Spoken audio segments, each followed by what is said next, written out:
માળિયા હાટીનાના વર્ષો જૂના રામ મંદિરને પાડી નવેસરથી લાખો રૂપિયાના ખર્ચે નવું બનાવવાનું આયોજન કરાયું છે।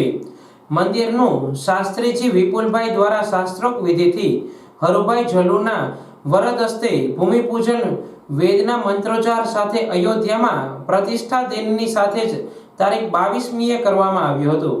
આ ભગીરથ કાર્યમાં દરેક સમાજના આગેવાનો તેમજ ગ્રામજનો ઉપસ્થિત રહ્યા હતા। હાલ કેટલાક દાતાઓ દ્વારા દાન આપવામાં આવ્યું છે। બાકી રહેતા દાતાશ્રી ઉદાર હાથે દાન દેવા ઈચ્છતા હોય તો હમીરસિંહભાઈ સિસોદિયાનો સંપર્ક કરવાનું જણાવ્યું હતું। આજ રોજ માળિયા મુકામે જે જૂનું રામ મંદિર જર્જરિત થઈ ગયું હતું તેમની જગ્યાએ નવું રામ મંદિર નિર્માણ કરવા માટેનું લોકફાળાથી લોકોના સહકારથી આજે ખાતમુહૂર્ત ને ભૂમિપૂજન કરવામાં આવ્યું છે।